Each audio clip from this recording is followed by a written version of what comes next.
Tumsifu Yesu Kristo.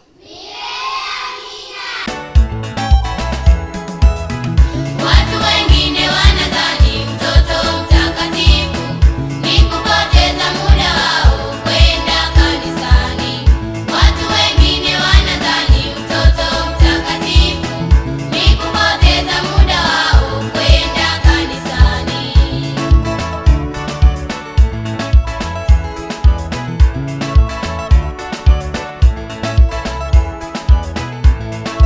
Amefufuka kweli kweli. Tumsifu Yesu Kristo. Karibu mtazamaji katika kipindi cha Utoto Mtakatifu. Siku ya leo ni siku ya shangwe, siku ya furaha. Tunafurahia sikukuu ya Pasaka, kufufuka kwa Bwana wetu Yesu Kristo. Leo katika kipindi hichi tutakuwa na watoto wa Utoto Mtakatifu kutoka parokia ya Kristo Mfalme Tabata, ambao wametuandalia mambo mengi zaidi, ikiwemo nyimbo, ngonjera, maswali, lakini pia wametuandalia historia ya mtakatifu. Unataka kumjua ni mtakatifu gani? Basi kuwa pamoja nasi kuanzia mwanzo hadi mwisho. Utakuwa nami Uncle Simon Peter. Karibu. Watu wengine wanadhani mtoto mtakatifu ni kupoteza muda wao kwenda kanisani.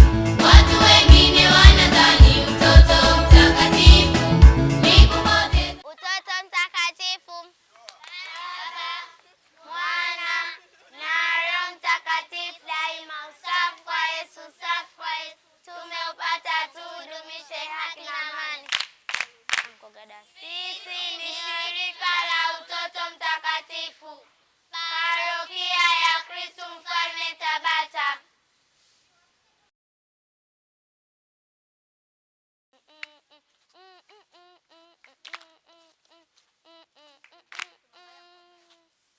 Amefufuka mwana wa Mungu, kafufuka, amefufuka Mwokozi wetu.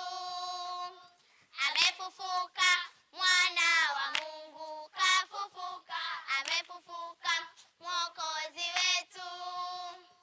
Ayayayaya, yayayayaya, yayayayaya, yayayayaya, yayayayaya,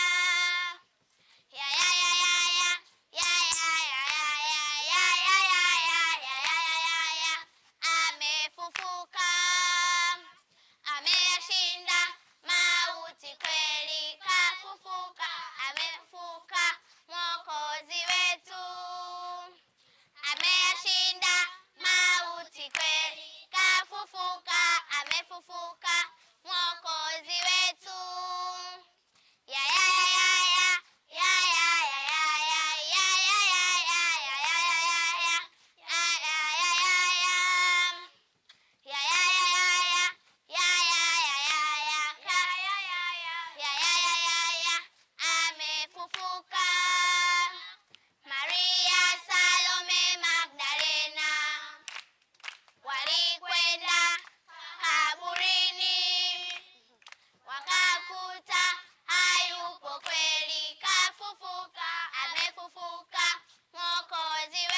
kutupenda sisi binadamu, Yesu alituhurumia sana. Aliacha kiti chake akazaliwa kama sisi duniani. Sikukuu hii ya Pasaka tuishangilie na kuitukuza.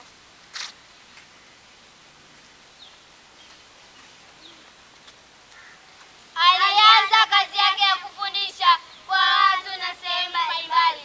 Alifundisha amri za Mungu na maadili mema ya maisha. Palipotokea upotoshaji, alikemea bila kuogopa. Sikukuu hii ya Pasaka ni ukumbukizi wa ukombozi wetu.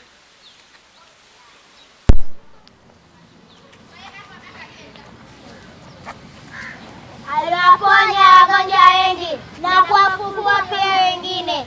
Alikula na watu wakosefu na kukaa na maskini. Aliishi maisha magumu kwa kuishi kama binadamu. Sikukuu hii ya Pasaka ni kumbukizi ya ukombozi wetu.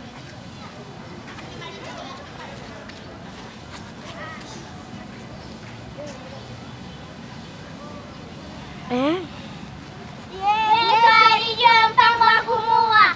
Atamwambia waziwazi, hata mkimkamata na kumuua, atafufuka siku ya tatu. Wakimcheka na kumdharau, wakimwona hayawani.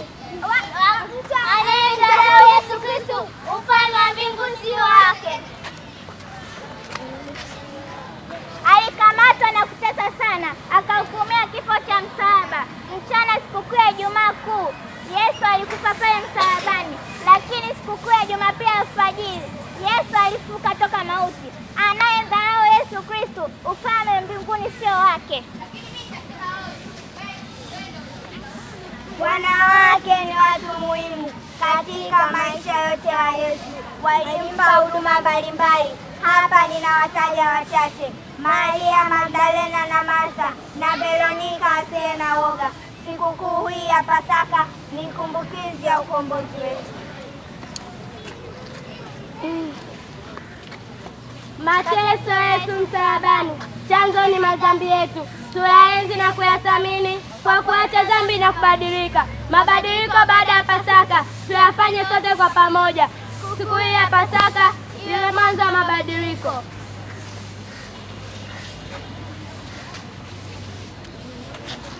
Damu takatifu ya Yesu ni kitu cha thamani kubwa. Tuitumie kusaka ukamilifu, kusafisha moyo na roho zetu. Tukiwa na moyo na roho chafu, mlango wa mbinguni hatuoni. Sikukuu ya Pasaka iwe mwanzo wa mabadiliko.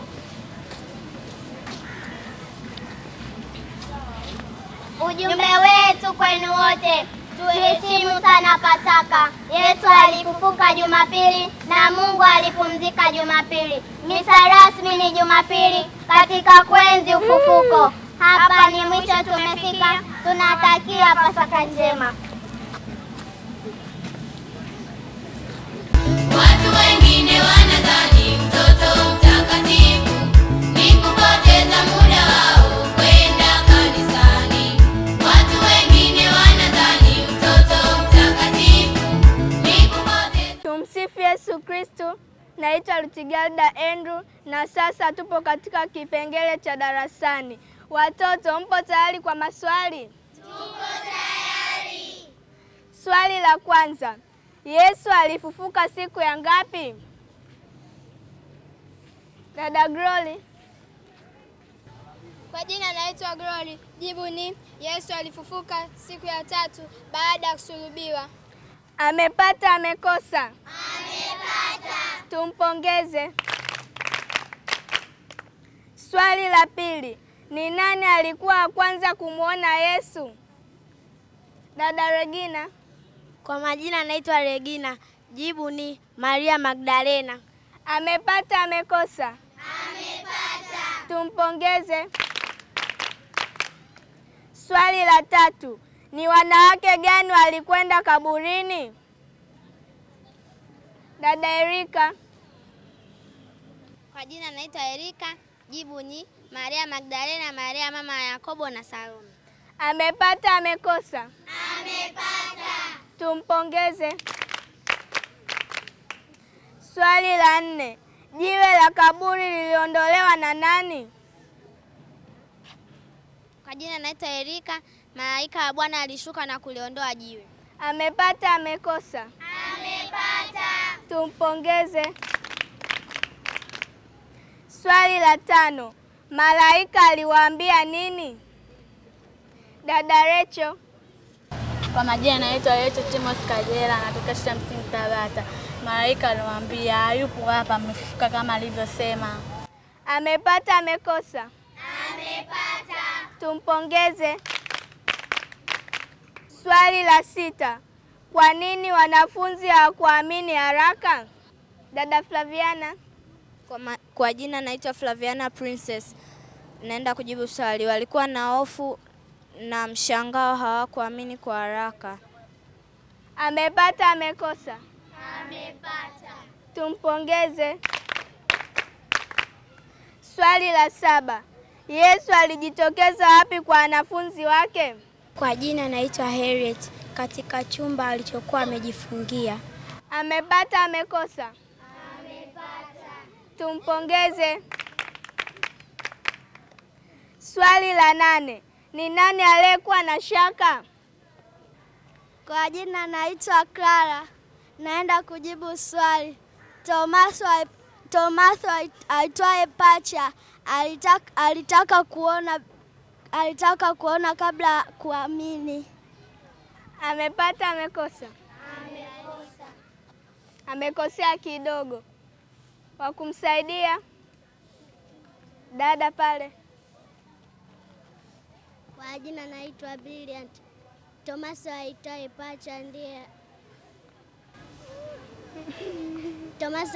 Pacha ndiye alitaka kuona ndipo aamini. Amepata amekosa?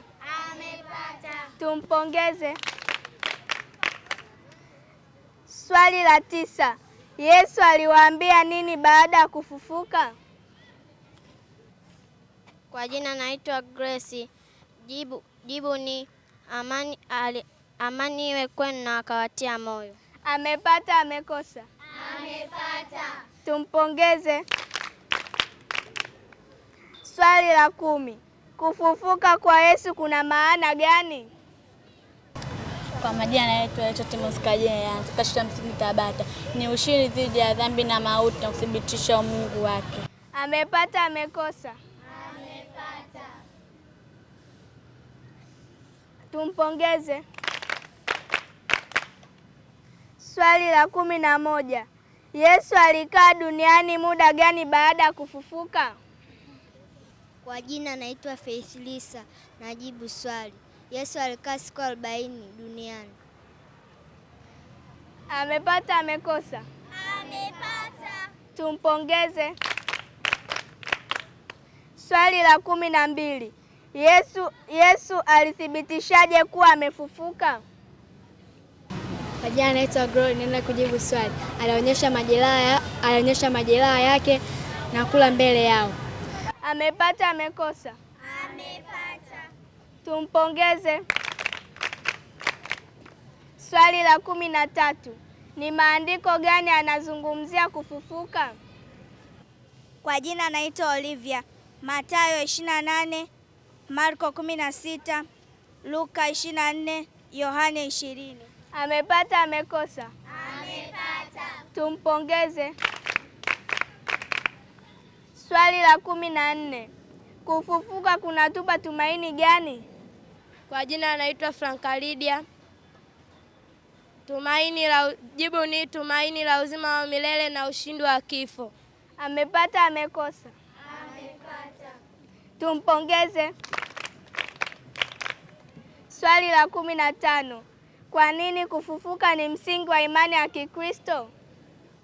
Kwa jina naitwa Annelies. Naenda kujibu swali.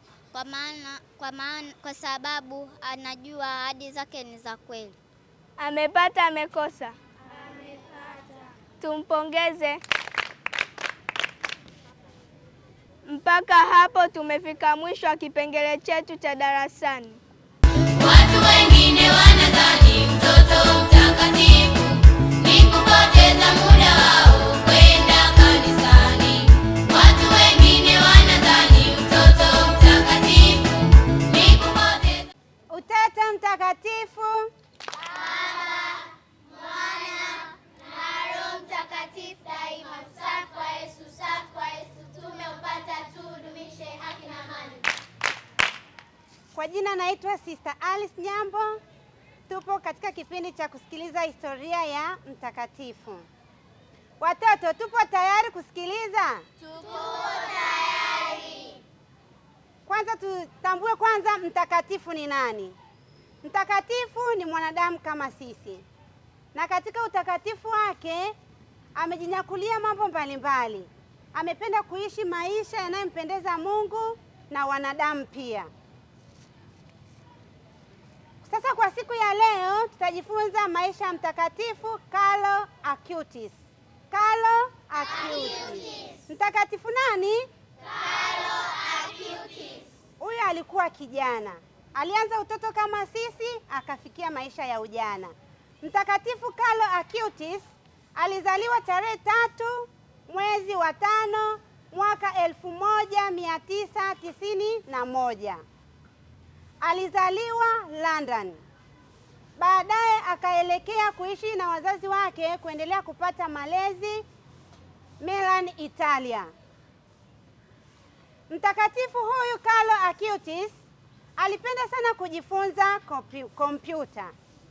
Na hiyo kompyuta, katika kujifunza kwake alipenda kujua mambo mbalimbali ambayo yaliyohusu sakramenti ya Ekaristi Takatifu. Umuhimu juu ya sakramenti ya Ekaristi Takatifu. Upekee wa sakramenti ya Ekaristi Takatifu. Mtakatifu huyu alikufa akiwa kijana mdogo sana. Alikufa mwaka wa 2006 kwa ugonjwa wa leukemia. Leukemia ni ugonjwa wa kansa ya nini? Ya damu. Kansa ya nini? Ya damu. Seli zilishindwa kufanya kazi. Na alikufa akiwa na umri wa miaka 15. Tokea mwaka 1991 hadi 2006 ni miaka mingapi? Miaka mingapi? 15. Safari yake ya kufikia kutangazwa kuwa mtakatifu ilianza mwaka wa 2013. Na Papa alimtangaza kuwa mtumishi wa Mungu mwaka huo huo wa 2000 na ngapi? Na 13 huko Asizi. Wapi? Asizi. Mwaka 2020 tarehe 10 Papa Mtakatifu Francis alimtangaza kuwa mtumishi wa Mungu. Alimtangaza kuwa mtumishi wa Mungu, ambayo historia yake, kupitia historia yake ambayo alitangazwa huko Brazili, maisha yake waliyachunguza, na ndiyo maana wakapeleka ujumbe huo kwa Papa Francis. Awali ya kutangazwa kuwa mtakatifu iliendelea. Aprili 27 mwaka 2025 alizimia kutangazwa kuwa mtakatifu na Papa Francis. Lakini kutokana na kifo cha Papa Francis, tukio hilo lilisitishwa. Ndipo tukaanza ombolezo la Papa Francis. Na mtakatifu au baba mtakatifu aliyemtangaza Mtakatifu Carlos kuwa mtakatifu ni Papa Leo wa 10 na ngapi? 14. Alikuja kumtangaza rasmi mtakatifu huyo Septemba 7, 2000 na ngapi? Na 25. Septemba 7, 2025. Kwa hiyo katika maisha ya Mtakatifu Carlos aliishi katika kuitukuza sakramenti ya Ekaristi Takatifu. Hilo ndilo lilikuwa kimbilio kwake. Alikuwa yupo radhi aache kila kitu, aende wapi? Sakramenti ya Ekaristi Takatifu. Kwa hiyo maisha yake yote aliacha wazazi wake, maisha yake ya ujana, akaenda kusali mbele ya Ekaristi Takatifu. Hicho ndicho kilikuwa chakula chake kikuu. Si ndio watoto wazuri eh? Ndio. Nani anapenda kuishi maisha ya Mtakatifu Carlos? Papa nani alimtangaza kuwa mtakatifu?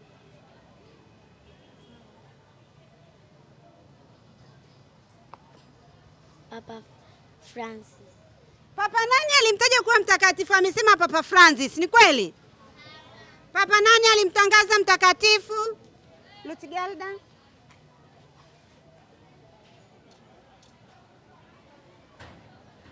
Alitangazwa na Papa Francis. Baada ya kifo cha Papa Francis, alipofariki Papa Francis, walisitisha kumtangaza kama mtakatifu, na baadaye tena akaja kutangazwa rasmi mwaka 2025 na Papa Leo wa 14. Kutokana na miujiza yake iliyotendeka, Papa Francis alikiri kumtangaza kuwa mtakatifu kutokana na miujiza aliyoitenda. Lakini baada ya kifo cha Papa Francis hakutangazwa tena mtakatifu. Hivyo Aprili 7 Papa Leo alimtangaza kuwa mtakatifu. Wewe kama mtoto unajifunza nini katika maisha ya Mtakatifu Carlo Acutis? Tuishi maisha ya kumpendeza Mungu. Tuishi maisha ya kumpendeza Mungu. Dada pale.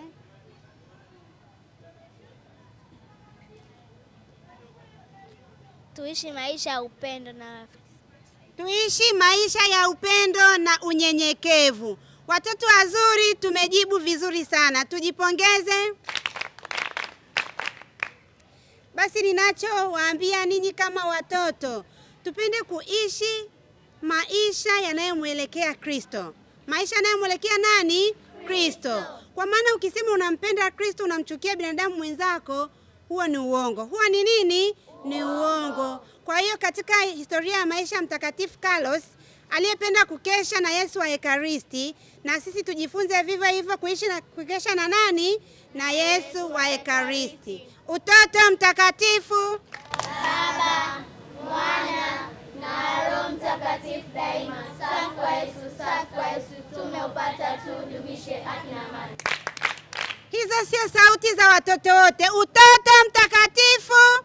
Baba, Mwana na Roho Mtakatifu daima. Safi kwa Yesu, safi kwa Yesu, tumeupata tudumishe haki na amani. Nimefufuka na ningali pamoja nawe. Bwana cheza mwenyewe. Umeniwekea mkono wako. Hakika nimefufuka ningali pamoja nawe. Leo tulikuwa na utoto wa utoto mtakatifu kutoka parokia Kristo Mfalme Tabata, ambao wametuinjilisha kwa mambo mengi. Naamini sote tumeupata ujumbe ulio mwema mzuri wa Pasaka kutoka kwa watoto hawa. Mpaka siku nyingine, ulikuwa nami Uncle Simon Peter. Bye. Tumsifu Yesu Kristo.